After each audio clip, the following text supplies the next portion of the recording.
તારી લાગ તો ઘણે ગણતાય નું આવડે તો લાવ કે ફળ ની શું ખબર કેટલા મીંડા ફળ હા એક આંખનો પલકારો પણ બહુ કિંમતી છે. જયારે 200 કિલોમીટરની ઝડપે ગાડી જતી હોય રોડ માથે, એક આંખના પલકારામાં પણ જો માણસ ભૂલ કરે ને તો બધાની જિંદગી ખતમ થઈ જાય. એટલે એક એક પળની કિંમત છે. પ્લેનમાં સેકન્ડો ગણે અને મોટરસાયકલમાં મિનિટો ગણે. એમાં ભૂલ કરે તો મિનિટોમાં માણસનું મોત થાય. ત્યારે શું થશે એની નક્કી હોતું નથી. અને છતાં આપણે સમયની કિંમત કરતા નથી, સમયની વેલ્યુ આપણે આપતા નથી. તો હાથમાંથી વહી ગયા પછી ખબર પડે. હવે મોઢાને મોયરું ઉતારીએ, અમે 25 વર્ષના હતા ને આમ કરતા હતા, અમે જુવાન હતા ને તે આમ કરતા, હવે ગયું. હવે પાછા 25 વર્ષના થવા નથી. તો એવું જીવન જીવો કે આવતે જન્મે 25 વર્ષના થાય એ સુધરી જાય. કારણ કે નાનેથી ભક્તિ કરવી છે ને તો જ ભક્તિમાં મન લાગે, નહીતર લાગે નહીં. ગયા જન્મમાં ભક્તિ કરી છે ને પુણ્ય ભેગું થયું હોય છે ને તો શાસ્ત્ર સાંભળવા મળે, નહીતર મળે નહીં. અને એટલે જ આપણી એક એક પળો છે. એટલે ભગવાનને કહીએ કે અમારી તો આ પળ પણ અમે સુધારવા માંગીએ. શ્રીમદ ભગવદ્ ગીતા 3જો અધ્યાય અને 37મો શ્લોક આપણે જોતા. ભગવાન શું કીધું? કામ એસ ક્રોધ એસ. ત્યાં આપણે ગઈકાલે પૂછા મારું મનગમતું થાવ, આ જ કામના છે. મારું મનગમતું થવું જોઈએ, આ જ માણસને અંદરથી કામના છે. હવે આ થાય તો હું કીધું ઇદમ મેં સ્યાદિદમ મેં સ્યાદિદિત ઈચ્છા કામ શબ્દિતા. આ મને મળી જાય, આ મને મળી જાય, આ પ્રકારની ઈચ્છા કામ કહેવાય છે. આ મને મળી જાય, ઓલું મને મળી જાય, આવું મને મળી જાય. આપણે છે ને આપણને મનગમતું મળી જાય એની વાહે જ આપણે પડ્યા હોઈએ. પણ ઘણી વખત મેળવવામાં મુશ્કેલીઓ ભોગવવી પડે, તકલીફો આવે, દુઃખ આવે. ઘણાને એવું લાગે ને આ મને મળી જાય તો કઈ નથી કહેતા મને પગલીનો પાડનાર દે, આ મને મળી જાય, મારે ત્યાં બાળક મળી જાય. પણ એના માટે 9 મહિના ગર્ભમાં સાચવવાની તૈયારી રાખવી જોઈએ, પ્રસૂતિની પીડામાંથી પસાર થવાની તૈયારી રાખવી જોઈએ, ત્યારે એ મળે. તો માણસને શું છે, બધું મળી જાય પણ મારે તકલીફ ભોગવવી નથી, તો આ મેળ બેહે નહીં. તો અહીંયા એ કીધું કે આ જ કામના છે. આ મને મળી જાય, આવું મને મળી જાય, એ મને મળી જાય. એમાં ને એમાં એ કામનામાં આપણે ભક્તિ ભૂલી જાય. અને જે મળી જાય એ ભેગું આવતું નથી, અને ભેગું આવે એ આપણે મેળવતા નથી, એમાં આપણે મન રાખતા નથી. તો શું કરવું? ઉત્પત્તિ વિનાશશીલ જડ પદાર્થો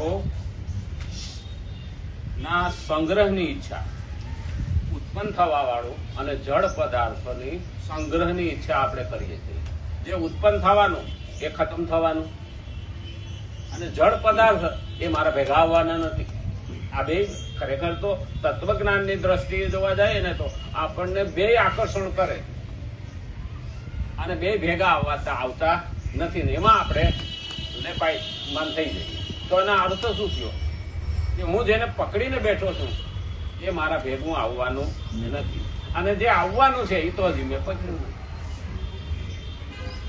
મારે જે રસ્તે જવાનું છે, મૃત્યુ પછી જે આપણો રસ્તો નક્કી છે, ત્યાં પાપ અને પુણ્ય, સત્કર્મ અને દુષ્કર્મ, ભક્તિ અને જ્ઞાન આ ભેગું આવશે. એને આપણે પકડતા નથી. જેને પકડીએ છીએ એ આપણે ભેગું નથી આવતું.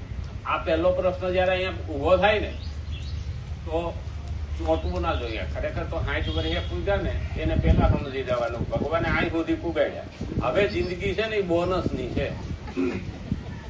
આ સુધી પુગાડ્યા, હવે બોનસ ની છે. હવે તો ઠેઠનું કરી લઈએ, પેટનું તો કર્યું, એટલું તો કરવું જોઈએ ને. આપણે પેટનું કરવામાં જે 60 વર્ષ કાઢ્યા ને એમાં આપણે વાહે રહી ગયા. આ કર લઉં તે કર લઉં સમજણ નહોતી ને. આ તો હાથમાંથી કાં વયું જાય અને કાં આપણને ખબર પડી જાય કે બોત ગઈ ને થોડી રહી. હવે શું કરવું? એટલે પહેલા યાદ રાખવાનું, કોઈ તગડી વહેલા હોય ઘરમાંથી ભગવાનની ભક્તિએ જાય તો એના મગજમાંથી ઘર નીકળતું નથી હો. હા, ઘરડા ઘરમાં છે એને આખો દાડો 24 કલાકનો ટાઈમ છે ને, એને પૂછી આવો કે તમે ભક્તિ કરો છો? ના ના, બળતરા જ કરશે ભેગા થઈને. એ ઝાડવાના સારા એ છે કે મારો છોકરો મને મૂકી ગયો, મારી વહુ તો મને આમ કરતી હતી, ઈ જ આવે. એટલે ઘરડા ઘરમાં નવરા બેઠેલા, ખાવા પીવા મળે, હોવાનું છે, ત્યાં હારામાં હારી જગ્યા છે, હા દવાખાનું છે, છતાં ભક્તિનું નામ લે નહીં. કારણ કે એને હાથમાંથી જૂટવી લીધું એટલે દ્વેષ ઉત્પન્ન થયો છે. અને દ્વેષ ઉત્પન્ન થાય તો મનમાં ભક્તિ આવતી નહીં.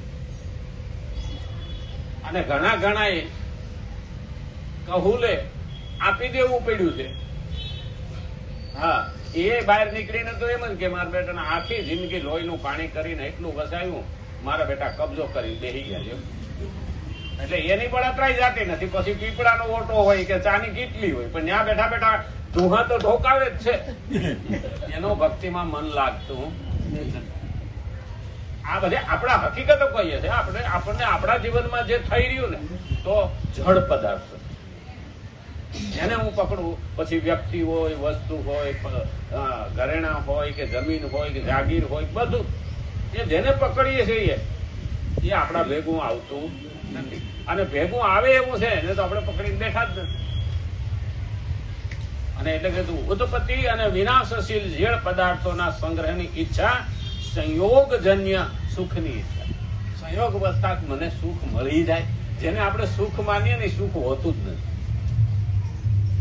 અને એને શું કીધું છે? ઝાંઝવાના જળ.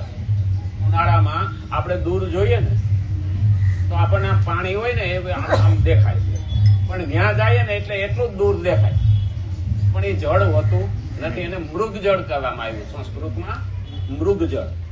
એટલે એ હરણ છે ને એ દેખીને દોડે કે ત્યાં પાણી ફેલાય પી આવું, પણ ત્યાં જાય તો કોરું ધાકોડું. એમાં આપણે પણ ઝાંઝવાના જળની જેમ, મૃગજળની જેમ દોડતા જ રહ્યા. આ કરું તો સુખ મળે, આમ કરું તો સુખ મળે, આને આમ કરું તો સુખ મળે. એમાં સુખ હોતું નથી. અને એ જયારે જેની વાહે વધારે દોડીએ ને એ આપણાથી દૂર થતું જાય. જેની પાછળ આપણે દોડીએ ને એ આપણાથી દૂર થતું જાય. એમાં 4 વસ્તુ મુખ્ય છે: પદ, પ્રતિષ્ઠા, પાવર અને પૈસા. આ 4 વસ્તુ એવી છે કે જેટલા વાહે દોડીએ એટલા આપણાથી આઘા થતા. અને એમાં ને એમાં આપણે કાંઠે પૂગી જાય ત્યાં સુધી ખબર પડતી નથી. એટલે કે જેને હાટું દોડતો હતો એ તો હાથમાં ન આવ્યું, પણ છેડો હાથમાં આવી. હવે ત્યાંથી પાછું વળાય એમ છે નહીં. અને પાછું ન વળાય તો હવે આગળનો રસ્તો કાં તો ખાઈમાં જવું, કાં તો ટેકરે જવું. બેમાંથી એક નક્કી કરવા. તો ટેકરો એટલે ભક્તિ અને ખાય એટલે નુકસાન. આવતો ભાવ બગડ્યો. કારણ કે 2 જ રસ્તા છે. આપણે ઘણી વખત કહીએ ને આગળ કૂવો છે ને પાછળ ખાય છે. હા, લખશો તો કાં કૂવામાં પડીશ ને કાં ખાઈમાં પડીશ. અહીંથી નક્કી કરવાનું. તો અત્યારે આપણા હાથમાં એ સમય છે. અને એટલે કીધું સંયોગજન્ય સુખની ઈચ્છા, સુખની આસક્તિ. મને સુખ મળી જાય, મને સુખ મળે, એમાં સુખમાં આસક્ત થઈ જાય. મને મળવું જ જોઈએ, કેમ ન મળે? હકીકતમાં સુખ માગવાની વસ્તુ નથી. આપમેળે આવે ને એને સુખ કહેવાય. તો કેમ આવે? કે પહેલા તો બીજાનું હિત વિચારીએ ને એટલે અંદરથી શાંતિ આવે. અને શાંતિ વિના સુખ આવતું નથી. અને સુખ અને શાંતિ બે ભેગા થાય ને ત્યારે જ આનંદ આવે. ત્યાં સુધી આનંદ આવતો નથી. બાકી તો મનોરંજન છે. એ તો ઉપરનું લાફ્ટર છે, ઉપરનું દાંત કાઢવાનું છે. અંદર આત્મા આનંદિત થતો નથી. અને જો આત્મા આનંદિત થાય ને તો માની લેવાનું કે એ આનંદ સ્વરૂપ ભગવાન.